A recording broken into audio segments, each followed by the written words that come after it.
Բարի երեկո հարգելի հեռուստադիտողներ, 168 TV-ի եթերում ռևյուն է։ Տաղավարում այսօր հյուրընկալել ենք Արցախի Հանրապետության նախկին պետնախարար, Արցախ միության նախագահ Արտակ Բեգլարյանին։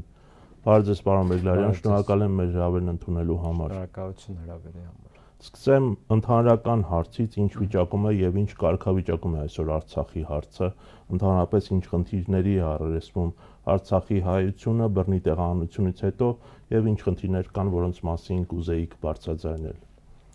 Դե հակիրճ առաջին հերթին բռնի տեղահանման հետևանքները գնալով խորանում են, նախ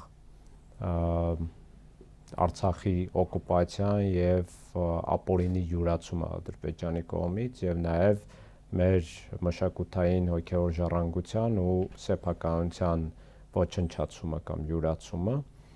երկրորդը Արցախի բռնի տեղահանված ժողովրդի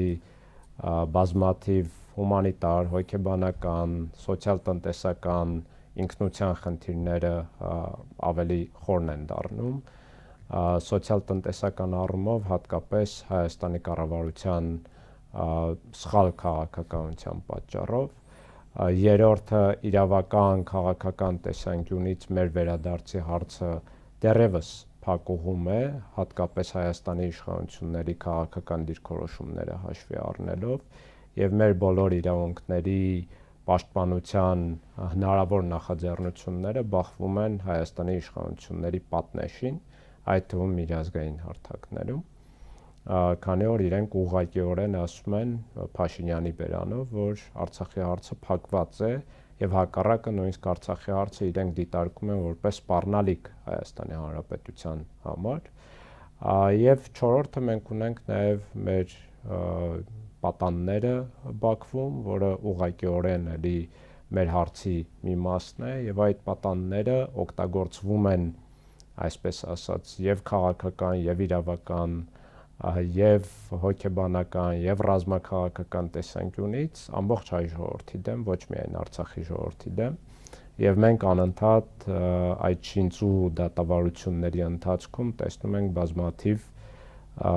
սադրանքներ, գրոհներ, ոտնձգություններ եւ հայ ժողովրդի ինքնության դեմ եւ Հայաստանի Հանրապետության դեմ եւ այս ամենը ուղղակիորեն փոխկապակցված են Արցախի հարցի հետ, ավելի լայն շրջանակի մասին չեմ խոսում, ավելի լայնը ընդհանուր հայ-ադրբեջանական հակամարտությունն է։ Շվեյցարիայի խաղաղության նախաձեռնությունը, որը նախաձեռնել է Արցախի հայության ներկայացուցիչները եւ Ադրբեջանի ներկայացուցիչների միջև երկխոսություն սկսելու չեզոք հարթակ ստեղծելու նպատակով եւ շվեյցարացի պատգամավորներից կազմված միջկուսակցական հանձնախումբը, որն աջակցում է այս նախաձեռնությանը, ինչ որ կերպ նպաստել է արցախահայության վերադարձի իրավունքի հարցը միջազգայինորեն ամրագրելուն եւ միջազգային օրակարգում ակտիվացնելուն։ Իհարկե նպաստել է, քաղաքական տեղեկատվական առումով բավականին կարևոր նախաձեռնություն է, որպեսզի ցույց տրվի, որ կա միջազգային որոշակի հետաքրքրություն, կա աջակցություն, նույնիսկ չնայած Հայաստանի Հանրապետության իշխանությունների նման խիստ անբարենպաստ կամ նույնիսկ ասեմ դատապարտելի, անթույլատրելի դիրքորոշմանը եւ գործողություններին կամ անգործությանը, միևնույն ժամանակ սա նաեւ որոշակի խթան է եղել, որ նմանատիպ նախաձեռնություններ կամ քննարկումներ տեղի ունենան նաեւ այլ երկրներում եւ արդեն շվեյցարացի պատգամավորները որպես առաջին ծիծեռնակներ մի քանի երկրի խորհրդարաններ այցելել են Գերմանիայի, Մեծ Բրիտանիայի, ԱՄՆ-ի եւ հույս ունեմ նաեւ մի շարք այլ խորհրդարաններ կայցելեն, որտեղ ներկայացնում են նախաձեռնությունը եւ նույնիսկ որոշակի գաղափարներ ունենք, որ պետք է սա դառնա միջազգային շարժում, միջխորհրդարանական, միգուցե նաեւ վերխորհրդարանական կամ նաեւ արտախորհրդարանական քաղաքական հանրային շարժում, որին կարող են միանալ բազմաթիվ ազդեցիկ գործիչներ բոլոր հնարավոր երկրներից։ Դրանից բացի սրան զուգահեռ, այսպես ասեմ, մենք ունենք անգործություն կամ խոչընդոտներ գործադիր մակարդակում եւ Շվեյցարիայում եւ մնացած երկրներում ընդհանրապես որևէ պետության կառավարություն չի ցանկանում ձեռնամուխ լինել իր պարտավորությունների կատարմանը, որովհետև Արդարադատության միջազգային դատարանի հրամանը 23 թվականի նոյեմբերի 17-ի պարտադիր կատարման ենթակա է բոլոր պետությունների համար, առաջնահերթորեն բնականաբար կառավարությունների համար, սակայն բոլորը խուսափում են այդ պարտավորությունների կատարումից նախ, որովհետև իրենց աշխարհաքաղաքական հետաքրքրությունների շահերի մեջ չի մտնում, երկրորդը, որովհետև Հայաստանի Հանրապետությունը ունի նման դիրքորոշում եւ իրենք հղում են անում Հայաստանի Հանրապետության դիրքորոշմանը։ Քանի որ դուք հղում արեցիք Հայաստանի իշխանությունների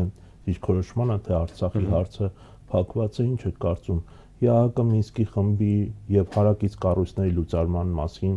որոշումը, որը ընդունվել է Հայաստանի եւ Ադրբեջանի արտգործնախարարների դիմումի հիման վրա, ինչպես գիտեք, եւ հաստատվել է ԵԱՀԿ մասնակից անդամ պետությունների կողմից, ինչ վնաս կհասցնի Արցախի կամ Լեռնային Ղարաբաղի հարցը հետագայում միջազգային օրակարգ վերադարձնելուն։ Գլխավոր վնասն այն է, որ երբ Հայաստանի Հանրապետությունում լինեն ազգային իշխանություններ, որոնք կստանձնեն իրավաքաղաքական պատասխանատվություն Արցախի ժողովրդի իրավունքների վերականգնման ու պաշտպանության համար, այդ ժամանակ հարցը միջազգային հարթակներ տանելու ուղղությամբ հնարավոր ջանքերը ավելի մեծ ռեսուրս ու ժամանակ են պահանջելու։ Այսինքն ինքնին ունենալով միջազգային ձևաչափ, պաշտոնապես ընդունված, դա արդեն լավ հնարավորություն էր այս խողովակը օգտագործելու եւ արագորեն վերականգնելու միջազգայնացումը հակամարտության կարգավորման, արդարացի կարգավորման։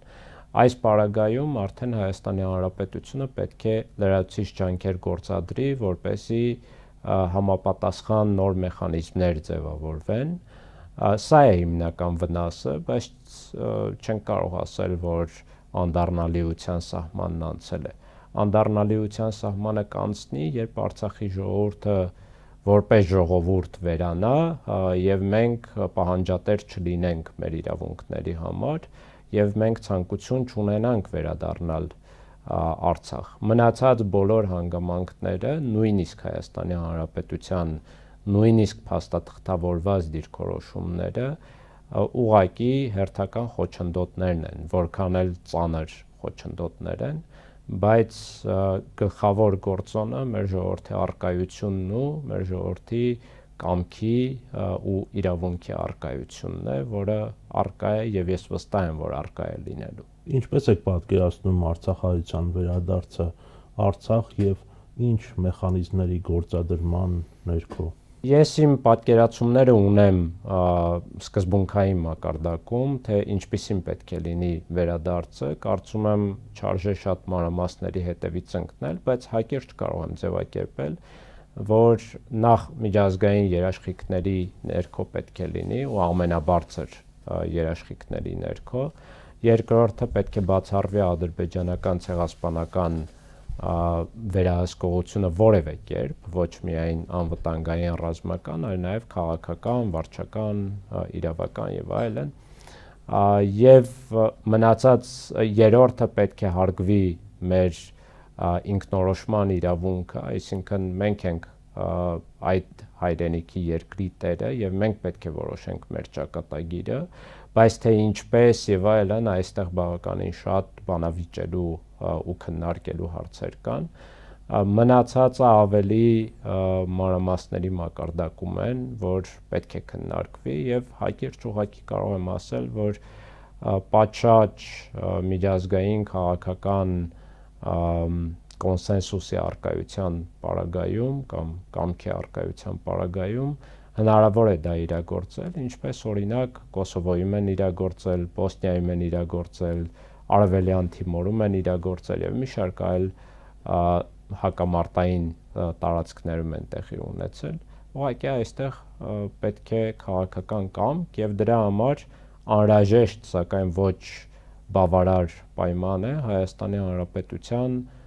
կողմից ստանձնվող պատասխանատվությունը միջազգային հարթակներում։ Մոտ 1 շաբաթ առաջ Երևանում էր Քրիստոնեական համերաշխություն միջազգային իրավապաշտպան կազմակերպության նախագահ Ջոն Այգները կազմակերպության այլ ներկայացուցիչների հետ եւ մեզ հետ հարցազրույցում նա ընդգծեց, որ Լեռնային Ղարաբաղում էթնոկրոնական զտումը ցեղասպանության տեսակ է փաստորեն։ Ինչ է կարծում, դա որպես ցեղասպանություն ամրագրելը ինչ դեր կարող է խաղալ արցախահայության իրավունքը հաստատելու ամրագրելու գործում։ Նայեք, իրականում իրավապաշտպան համայնքում եւ մասնագիտական համայնքում քիչ թե շատ արդեն կա կոնսենսուս, որ ցեղասպանություն է տեղի ունեցել, սակայն ցեղասպանությունը դատարանում ապացուցելը մեկ այլ բան է, հանրային ընկալումներում ապացուցելը մեկ այլ բան է, եւ հիշեցնեմ, որ նույնիսկ ցեղասպանագետների միջազգային ասոցիացիան է հայտարարել, որ սա ցեղասպանություն է ու բավականին հիմնավորված, կամ միջազգային մակարդակի ցեղասպանագետներ, օրինակ Խուան Մենդեսը, Լուիս Մորենո Օկամպոն եւ այլն, որոնք այս ուղղության լավագույն փորձագետներն են, բայց նաեւ կան կառույցներ, այդ թվում քաղաքական գործիչներ, որոնք էթնիկ զտում են անվանում։ Էթնիկ զտումը քաղաքական տերմին է, ոչ թե իրավական, որը կարող է լինել կամ ցեղասպանություն, կամ մարդկության դեմ հանցագործություն։ Եվ այս տեսանկյունից ես կարծում եմ, որ հիմա շատ կոպիտ եմ ասում, էական էլ չէ ցեղասպանություն է, թե էթնիկ զտում է, էականն այն է, որ միջազգային հանցագործություն է տեղի ունեցել, զանգվածային ոչռագործություն է տեղի ունեցել, եթե իրավական տերմինաբանությամբ խոսենք, որը ունի իր քաղաքական իրավական հետևանքները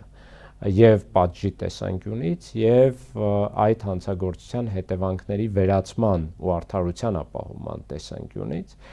եւ այս առումով եթե մենք խոսում ենք մեր վերադարձի մասին եւ մեր իրավունքների պաշտպանության մասին, ապա երկու հանգամանքներում էլ եւ ցեղասպանության եւ էթնիկ զտման կամ մարդկության դեմ հանցագործության պետք է բացառվի այդ հանցագործության պատճառների առկայությունը եւ հանցագործության պայմանների կամ միջավայրի շարունակականությունը։ Այս հանգամանքը հաշվի առնելով ես ասում եմ, որ պետք է ադրբեջանական ցեղասպանական վերահսկողությունը բացառվի եւ սա դասագրքային ճշմարտություն է նման հանցագործությունների դեպքում։ Իսկ ինչ վերաբերում է քրիստոնեական միջազգային համերաշխությանը, կարող եմ ասել, որ մեր լավագույն պաշտպաններից է այս կազմակերպությունը եւ այն բացառիկ կազմակերպություններից է հիմա, որոնք շարունակում են Արցախի ժողովրդի իրավունքների համար պայքարը, նույնիսկ այն դեպքում, որ բազմաթիվ հայկական կազմակերպություններ դա չեն անում, բայց մեծ ուրախությամբ փաստում եմ, որ իրենք հայ ժողովրդի եւ տվյալ պարագայում Արցախահայության լավագույն բարեկամներից են։ Իսկ ձեզ ինչպես պետք է պատասխանել Բաքվի այն պնդումներին, որը միջազգային հանրությանը փորձում է համոզել, որ Ղարաբաղի հայությունը ինքն է հեռացել Լեռնային Ղարաբաղից եւ նրանց առաջարկվել է մնալ։ Կարծում եմ պետք էլ չէ, որ մենք մտնենք բանավեճի մեջ, սա ծուղակ է մեզ համար, ուղղակի պետք է հղում անել միջազգային փաստաթղթերին, այդ թվում Արդարադատության միջազգային դատարանի վճիռներին, այդ թվում 23 թվականի նոյեմբերի 17-ի, Երրորդ պարլամենտի բանաձևերին, Freedom House-ի համապարփակ զեկույցին, ցեղասպանագետների միջազգային ասոցիացիայի բանաձևին եւ բազմաթիվ այլ միջազգային աղբյուրների փաստաթղթերի, որոնք արձանագրում են, որ դա բռնի տեղահանում էր, ընդ որում ցեղասպանական մտադրությամբ։ Նույնիսկ քաղաքական գործիչները, դիվանագետները, որոնք շատ զգուշավոր են, նույնիսկ իրենք են դրա մասին հայտարարել։ Իդեպ հիշեցնեմ, որ հենց բռնի տեղահանման օրերին երկու անգամ ՄԱԿ-ի ցեղասպանության կանխարգելման հարցերով հատուկ զեկուցողը, խորհրդականը, ներողություն, որը բարձր զգուշավորություն ցուցաբերող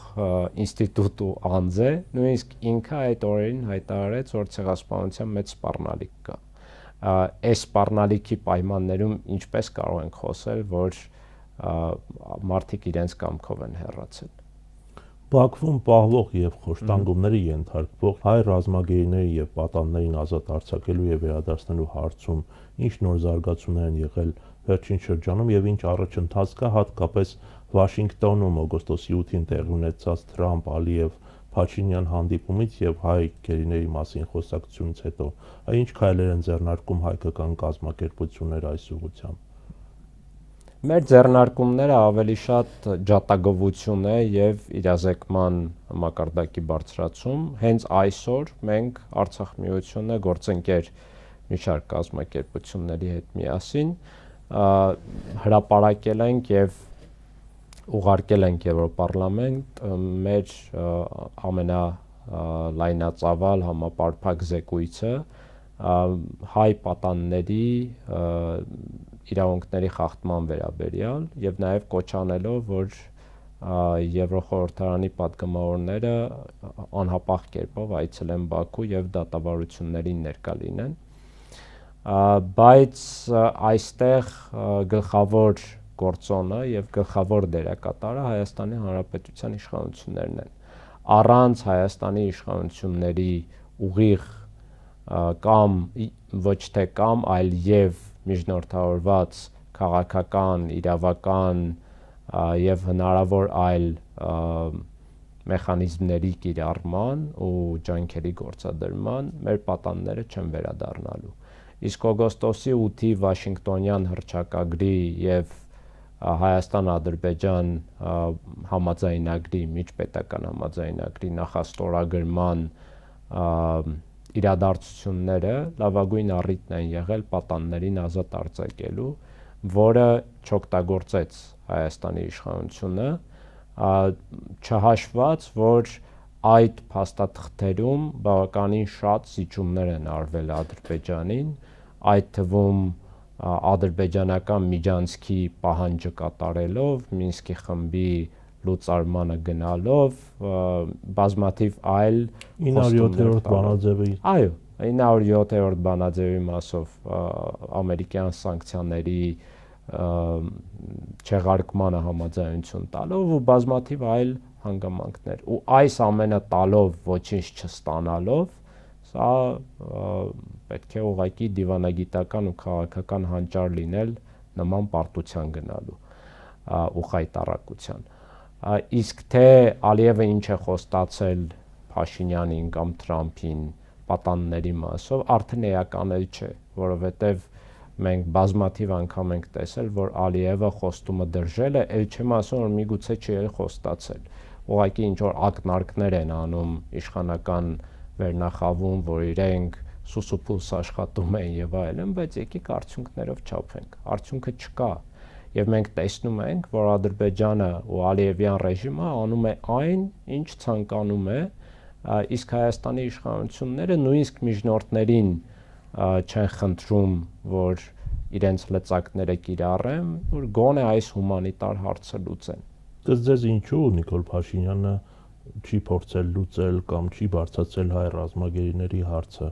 այս համաձայնությունների շրջանակներում։ Առնվազն քաղաքական ղեկավարության պարագայում ակնհայտ է, որ հետաքրքրված չէ նրանց վերադարձով, մեղմ ասած, միգուցե հիմա, միգուցե ընդհանրապես, իսկ մնացած պատանների մասով չի բացառում, որ պլանավորում է ավելի պատշաճ ժամանակահատվածում դա անել, օրինակ ընտրությունների նախաշեմին կամ Ալիևը ավելի բարձր գին է պահանջել, քան Փաշինյանը պատրաստ էր այդ գինը տալ, եւ Ալիևը չի ցանկացել այդ գինը վճարել, բայց ամենահավանական պատճառն այն է, որ քաղաքական ղեկավարության պարագայում չի ցանկանում նրանց վերադարձը, կրկին կամ հիմա կամ ընդհանրապես, իսկ մնացած գերիների պարագայում, հիմնականում ռազմագերիներն ու քաղաքացիական գերեվարված անձինք, այլ ժամանակահատվածի համար է պահում, եւ ինքը եւ Ալիևը։ Վաշինգտոնում, ինչպես դուք նշեցիք, նախաստորագրվեց Հայաստանի եւ Ադրբեջանի միջև խաղաղության համաձայնագիրը, առիթ չէր եղել մինչ այս սրա մասին խոսելու, իհարկե դա այդ Վաշինգտոնյան հռչակագրի կետերից մեկն էր, որի նախաբանում ընդգծվում է տարածաշրջանում արդար, համապարփակ եւ տևական խաղաղության հաստատման հրատապ անհրաժեշտությունը։ Ձեզ կարող է այն ապահովել իրական, տևական եւ արդար խաղաղություն առանց Արցախի հարցի արդար լուծման եւ այն պարագայում, երբ հիմնախնդիրն ըստ էության լուծվեց ամբողջությամբ կողմերից մեկի օգտին եւ ի վնաս մյուս կողմի, առավել եւս առանց հումանիտար ամենաառաջնահերթ խնդիրների լուծման եւ արցախահայության իրավունքների այսպիսի աղաղակող խախտումների պայմաններում։ Ոչ, չի կարող։ Եթե հակիրճ ասեմ, ու դա խաղաղության համաձայնագիր չէ։ Դա միջպետական, դիվանագիտական հարաբերությունների վերականգնման անոնս է, այսպես ասեմ, նախաստորագրված փաստաթուղթը, իսկ խաղաղությունը եւ խաղաղության համաձայնագիրը պետք է լինի այո արդար, բայց արդար չէ, պետք է լինի համապարփակ չէ, որովհետեւ չի ներառում հակամարտության բոլոր հիմնական հարցերը եւ հատկապես գլխավոր հարցերը, Արցախի ժողովրդի իրավունքներ, անվտանգություն, կարգավիճակ, ու հակամարտությունը հենց սրա շուրջ է եղել։ Ներառական չէ, որովհետև գլխավոր տուժող կողմը եւ զոհերը Արցախի ժողովուրդը որևէ կերպ ներառված չէ այս համաձայնագրում, նույնիսկ դրա քննարկումներում որևէ կերպ արդար չէ, ինչպես նշեցի, քանի որ ոչ ապահովում է արդարություն տեղի ունեցած հանցագործությունների մասով, ոչ ապահովում է արդարություն այդ հանցագործությունների հետևանքների վերացման մասով։ Եվ այս տեսանկյունից ոչ մի խաղաղության համաձայնագրի չափանիշի չի համապատասխանում այս համաձայնագիրը։ Սա կարող եք հարցնել ցանկացած փորձագետի, ես ինքս էլ փորձագետ եմ հակամարտությունների, ու ես դա շատ լավ գիտեմ։ Ու ցավալի է, որ երբ մենք մեր ձայնը բարձրացնում ենք արդարության համար կամ տևական ներառական խաղաղության համար, մենք թիրախավորվում ենք բոլոր կողմերից։ Իսկ ինչու ըստ ձեզ Արցախի հարցը ոչ մի կերպ չի նշվում այս համաձայնագրում եւ ինչ վտանգներ եք տեսնում այս համաձայնագրի տեքստում։ Նախ քանի որ Ադրբեջանը հաղթող կողմ է եւ ագրեսիվ ցեղասպանական կողմ է, իսկ Հայաստանի Հանրապետության իշխանությունները իրենց գաղափարախոսական ճշմարտություններից ճակերտավոր ելնելով մտածում եմ, որ հակամարտությունը Արցախը ընդհանրապես եւ բեռ է եւ խոչընդոտ է Հայաստանի Հանրապետության համար։ Դրա համար իրենք որոշել են, որ փաստորեն այս պահին պաշտոնական Երևանի ու Բաքվի դիրքորոշումները համընկնում են ու այդ պատճառով Երևանը ընդառաջ է գնացել Բաքվի բոլոր պահանջներին, այդ թվում ոտնահարելով հայ ժողովրդի լայն առումով իրավունքները, ինքնությունը, արժանապատվությունը եւ երկարաժամկետ անվտանգության հեռանկարը։ Իսկ միջնորդ կողմերը կապ չունի թե ովքեր են, կլինեն Ռուսաստանը, ԱՄՆ-ն, թե Եվրամիությունը, թե Մարսից եկած այլ մոլորակայինները, միևնույն է, միջնորդները ցանկանում են արագ, հեշտ լուծումներ։ Եթե հակամարտության երկու կողմերը հակված են մի դիրքորոշման եւ մի լուծման, ոչ մի միջնորդ չի պարտադրելու ավելի բարդ ու ավելի ցավոտ լուծումներ։ Ես հիշում եմ, որ 2020 թվականի պատերազմից հետո, որի հետևանքով Արցախի մեծ մասը բռնազավթվեց, Միացյալ Նահանգների դեսպանը Հայաստանում Լինդրեսին, արևմտյան այլ պետությունների դեսպանները ընդգծում են, որ Արցախի հարցը լուծված չէ, քանի դեռ լուծված չէ կարգավիճակի հարցը։ Իսկ այսօր ըստ ձեզ ինչպիսին է միջազգային ընկալումը։ Իրավիճակ է փոխվել։ Եվ այդ իրավիճակը եւ աշխարհաքաղաքական առումով է փոխվել ռուս արևմտյան հակամարտության պայմանավորված եւ մեր տարածաշրջանում է փոխվել նաեւ թուրք-ռուսական, իրանական եռանկյունու բալանսի փոփոխությամբ պայմանավորված, նաեւ փոխվել է Հայաստանի Հանրապետությունում եւ Հայաստանի ու Ադրբեջանի միջև հարաբերություններում, բայց կրկին այստեղ գլխավոր գործոնը, որը մեր ազդեցության տիրույթում է, այսինքն ոչ թե անկախ գործոնը, այլ մեզնից կախյալ գործոնը Հայաստանի Հանրապետության իշխանությունների դիրքորոշումն է։ Մնացած գործոնները, որոնք արտաքին են ու մեր կամքից անկախ են, դրանք քիչ թե շատ հնարավոր է որևէ կերպ դրանց վրա ազդել, բայց միևնույնն է, մեզնից կախված գործոնի մասին մենք պետք է խոսենք ու այդ ուղղությամբ աշխատենք, դա Հայաստանի Հանրապետության դիրքորոշումն է։ Ալիևի հայտարարությունները Ադրբեջանի Գիտությունների ազգային ակադեմիայի 80-ամյակին նվիրված, որ Հայաստան են վերադառնալու ոչ թե տանկերով, այլ մեքենաներով, ինչ է կարծում, ինչի մասին է վկայում, ինչու է Ալիևը սրում իր հռետորաբանությունը ռազմատենչ։ Նորություն չէ, Ալիևը միշտ էլ դա ասել է, որ վերադառնալու ենք, հակառակը հիմա մի քիչ մեղմացրել է, այն ժամանակ թողնելով տողատակում հարցականը, թե ինչպես են վերադառնալու, տանկերով թե մեքենաներով, հիմա ասում է, տեսեք, ես ինչքան բարի տղա եմ, մենք մեքենաներով ենք վերադառնալու։ Բայց այստեղ գլխավոր սպառնալիքը հենց դա է, որ վերադարձի մասին է խոսում։ Ու սա հերթական անգամ գալիս է ոչնչացնելու Հայաստանի իշխանությունների քարոզչամեքենայի փաստարկները, որ եթե Արցախի ժողովուրդը խոսում է Արցախ վերադարձի իրավունքի մասին, դա լարվածություն է ստեղծում եւ ադրբեջանցիներն էլ խոսում են իրենց վերադարձի մասին։ Իսկ օգոստոսի 8-ից հետո իրենք ասում էին վերջ, ամեն ինչ փակված է, հիշում եք օգոստոսի 18-ի Փաշինյանի հայտնի հայտարարությունը, որ Արցախի հարցը փակված է, Արցախի ժողովուրդը չպետք է վերադառնա, դա լարվածության աղբյուր է եւ այլն, ակնարկելով, որ այլևս այդ հարցերը չեն լինելու։ Ու դրանից հետո Ալիևը կրկին վերադարձի մասին խոսում է։ Ու ոչ միայն Ալիևը, այսինքն Ալիևը բարձրագույնն է, բայց ամբողջ պետական համակարգի գաղափարախոսությունն է սա։ Ու իդեպ սրա մասին պետք է նաև խոսել այն տեսանկյունից, որ Ադրբեջանում կա հայատյացության քաղաքականություն, պետական, միջազգայինորեն ապացուցված, հաստատված, որը որևէ կերպ չի նվազել օգոստոսի 8-ից հետո եւ չի էլ նվազելու, որովհետեւ խաղաղության համաձայնագրերը ենթադրում են նաև հետ հակամարտային հաշտեցման գործընթաց եւ ատելության միջավայրի ոչնչացում։ Քանի դեռ հայատյացության համակարգն ու գաղափարախոսությունը Ադրբեջանում արմատախիլ չի եղել,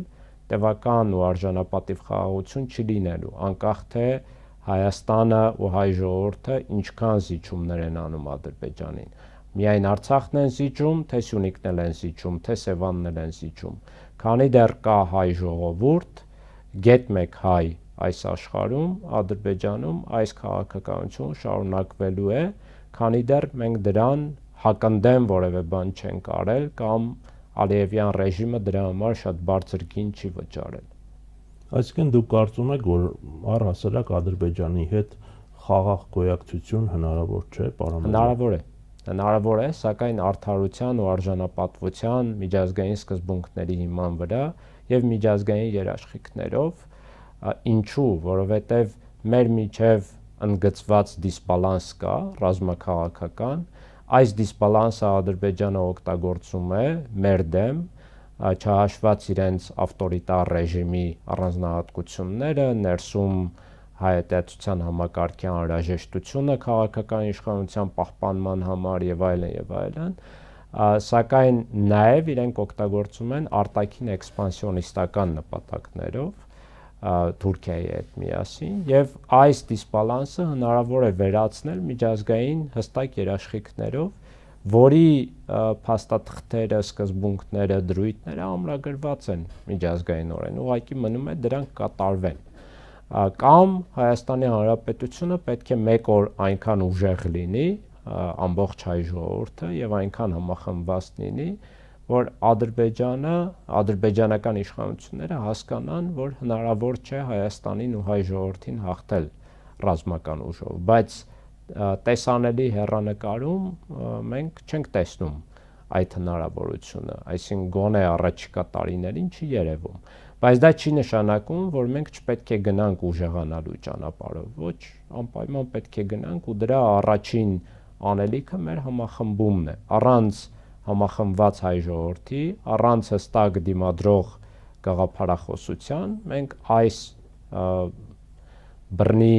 ագրեսիվ ու վայրի միջավայրում չեք կարող ապրել։ Չմոռանանք, որ մենք Լյուքսեմբուրգը չենք կամ Անդորան չենք, եւ մեր հարևանները իրենց հարևանները չեն Ֆրանսիա, Իսպանիա, Բելգիա եւ այլն, այլ մեր հարևանները ընդգծված մեզ վերացնելու դարավոր նկրտումներ ունեն, չհաշված, որ կրոնական, քաղաքակրթական, արժեհամակարգային շատ մեծ տարբերություններ ունենք։ Եվ եթե մենք արձանագրում ենք, որ Ադրբեջանը փաստորեն շարունակում է առաջ մղել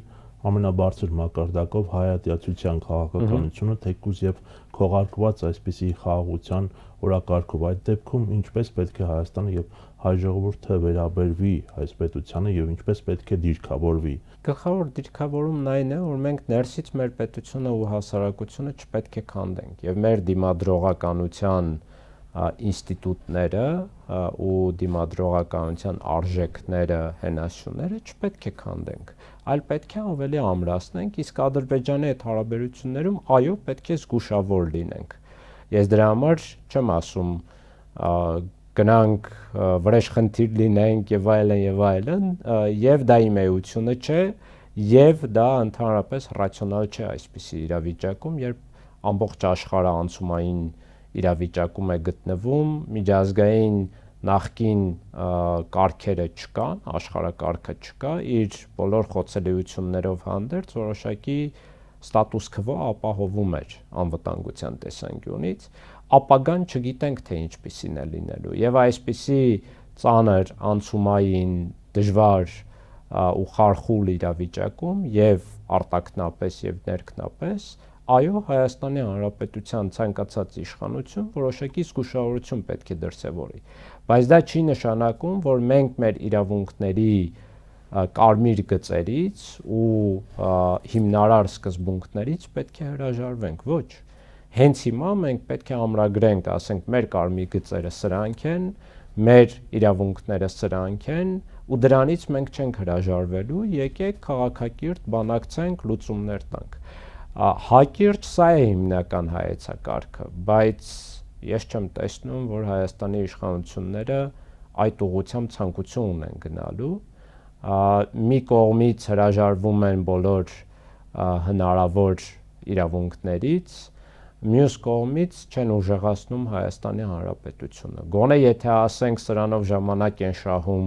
որ Հայաստանը ուժեղացնեն, էլի որևէ ձև կարելի է մտածել, որ նպատակը Հայաստանը ուժեղացնելն է ու արդարության հասնելն է, բայց չկա։ Իրենք հակառակը գնալով թուլացնում են Հայաստանի Հանրապետությունը եւ ամբողջ հայ ժողովրդին, որովհետեւ անընդհատ թիրախավորում են դիմադրողականության բոլոր հնարավոր ինստիտուտներին, այդ թվում եկեղեցուն, եւ բոլոր հնարավոր գաղափարախոսական ուղղություններին ու արժեհամակարգերին, որոնք կարող են ապահովել որոշակի արտաքին ու ներքին դիմադրողականություն։ Եվ ինչ եք զգում, երբ տեղեկանում եք, որ Ադրբեջանի այսպես կոչված քաղաքահասարակության ներկայացուցիչներն են գալիս խաղաղության կամուրջ կոչվող նախաձեռնության շրջանակում Երևան, հետո Հայաստանից պատասխանայցով քաղաքահասարակության ներկայացուցիչներ են մեկնում Բաքու եւ ինչպես կպատասխանեք Ալիևի օգնականի Հիկմետ Հաջիևի այն հայտարարությանը, որով նա փոխանցել էր այնտեղ մեկնած այս բանագնացների միջոցով, որ պատերազմն Ադրբեջանի համար ավարտվել է։ Հիկմետ Հաջիևի շեֆը հայտարարել է որոշ ժամանակ առաջ, մեկ ամիս առաջ էր, որ Ադրբեջանը հաղթել է եւ պատերազմում եւ խաղաղությունում։ Հիմա հարց տամ, եթե իրենք համարում են, որ խաղաղությունում են հաղթել, էլ ինչու պետք է պատերազմի մասին խոսեն։ Եթե իրենք խաղաղ ճանապարհով իրենց բոլոր պահանջներին հասել են եւ պլանավորում են հասնել, կամ միգուցե համաձայնություն, խոստումներ են ստացել, որ կհասնեն, ինչու պետք է իրենք առնվազն այս փուլում պատերազմի մասին խոսեն։ Սա մեկ, երկրորդը խիստ ցավալի է, որ այս իրավիճակում Հաջիևը դարձել է հղում արվող անձ հայ քաղաքահասարակության համար։ Էլ չեմ խոսում ադրբեջանական ճակերտավոր քաղաքահասարակության այցերի մասին, իրենց լավը զգալու մասին, մենք պետք է սպասենք, որ մեկ օր Ալիևն էլ է գալու այստեղ, Բայրամովն էլ է գալու, մայիսին սպասենք, որ ադրբեջանական պաշտոնական պատվիրակություն է գալու։ Միգուցե Ալիևը չգա, Բայրամովը գա կամ մեկ այլ բարձրաստիճան պաշտոնյա գա, բայց վստահ եմ, որ գալու են։ Հետո ուրիշները կարող են գալ։ Եվ սա չպետք է մենք թեթև նայենք, որովհետև սա մեր դիմադրողականության հիմքերի հանդեպ կատարվող հերթական ոտնձգություններն ու հանցագործություններն են, որոնք խոշոր առումով Ադրբեջանի ու Հայաստանի իշխանությունների ակտիվ ու արդյունավետ համագործակցությամբ են կատարվում։ Շնորհակալ եմ հետաքրքրության համար։ Ձեզ նույնպես շնորհակալություն։ Հարգելի հեռուստադիտողներ, հիշեցնեմ, մենք զրուցում ենք Արցախի Հանրապետության նախկին պետնախարար, Արցախ միության նախագահ Արտակ Բեգլարյանի հետ։ Կհանդիպենք վաղը, ցտեսություն։